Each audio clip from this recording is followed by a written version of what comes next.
benedicta tu in mulieribus.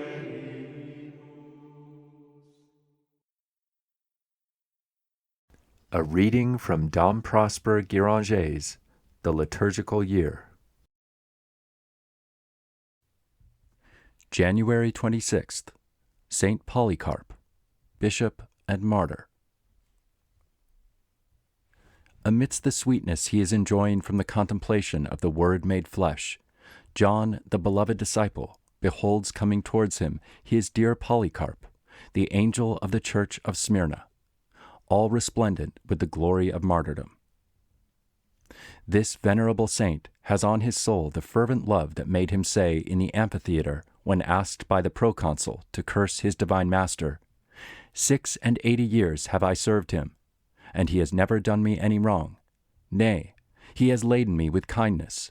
How could I blaspheme my king who has saved me?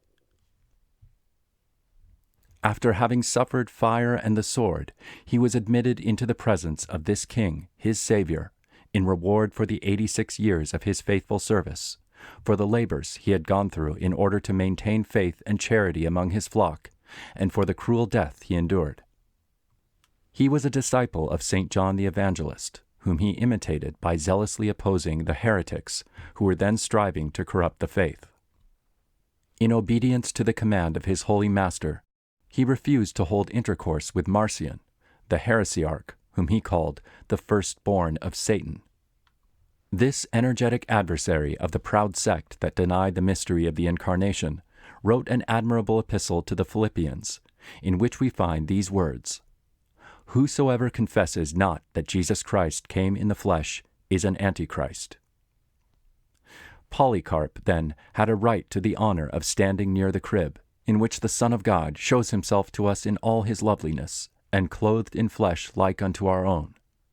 Let us honor this disciple of John, this friend of Ignatius, this bishop of the apostolic age, whose praise was pronounced by Jesus Christ himself in the revelations of Patmos. Our Savior said to him by the mouth of St. John, "Be thou faithful unto death, and I will give thee the crown of life." Polycarp was faithful even unto death, and has received his crown, and whilst we are celebrating the coming of his King among us, he is one of the saints who assist us to profit of the holy season. The Church gives us a passage from St. Jerome's book, On Ecclesiastical Writers, in which there is contained the following short notice of our holy martyr. Polycarp, a disciple of the Apostle John, who ordained him bishop of Smyrna, was looked up to by all the churches of Asia, inasmuch as he had not only known some of the apostles and those who had seen our Lord, but had been trained by them. He went to Rome during the reign of the Emperor Antoninus Pius, and under the pontificate of Anicetus, in order to have an answer to certain questions regarding Easter Day. Whilst there, he brought back to the faith several Christians who had been misled by the teaching of Marcion and Valentinus. Having on a certain occasion casually met Marcion, who said to him, "Dost thou know us?" Polycarp replied, "Yes, I know thee as the firstborn of Satan." Some time after, under the reign of Marcus Antoninus and Lucius Aurelius Commodus, in the 4th persecution after that under Nero, he was cited before the proconsul of Smyrna, who condemned him to be burnt alive, which sentence was carried into effect in the amphitheatre, amidst the clamors of the whole people. He wrote an important letter to the Philippians, which is still read in the churches of Asia. The Greek Church sings the praises of St. Polycarp in Hermenia, from which we extract the following passages. When the fruit of the Virgin, and the seed that is the germ of life, came on the earth, he produced thee, O Polycarp, as the grain of wheat that nourishest the faithful with the word and teachings of piety, and trainest them to holiness by the glorious shedding of thy blood, and the odor of thy saintliness. When Christ, the true vine, was raised up pendant on the tree of the cross, then wast thou produced as one of his fruitful branches, that wast pruned with the knife of a venerable martyrdom, and was put into the winepress of torture. Drinking his cup of gladness with faith, We glorify, O Father, thy glorious combat. Truly, O wise Father, didst thou cherish in thy soul the growth of the vine of charity, and didst pour forth the wine of the word of faith. Thou didst gladden the hearts of all the faithful, and wast like the boundless sea in thy miracles. Therefore art thou the glory of martyrs, O Polycarp, for thou hast been purified by fire, and rewarded with light everlasting. Pray for us, to Christ our God, that he grant pardon of our sins to us, who lovingly celebrate thy holy memory.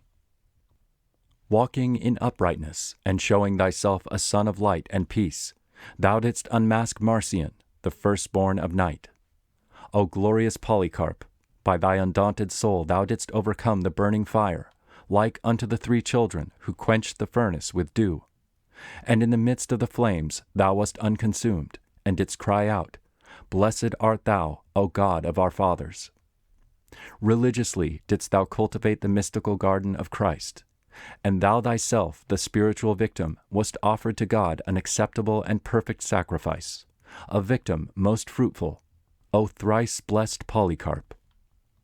Thou wast seen upon the cross, O Father, and being worthily clad with the pontifical robes, thou didst enter by thine own blood into the temple of God, that thou, O holy pontiff, mightest be presented to Christ, the Prince of Pastors, as the victim elect marked out by him. Thou becamest the imitator of his passion, and art now a partaker of his glory, and the co-heir of his kingdom. Thy feast, with its blaze of glory, O Father, has risen, enlightening the souls of them that piously keep it, O heavenly man, and making them all partakers of thy supreme brightness, which we worthily magnify in our hymns, O wise Polycarp. How well didst thou bear out the full meaning of thy name, O Polycarp, for thou didst produce many fruits for thy Saviour, during thy 86 years spent in his service. The numerous souls won over to Christ, the virtues which adorned thy life, and thy life itself, which thou didst present to thy Lord in its full maturity, these were thy fruits.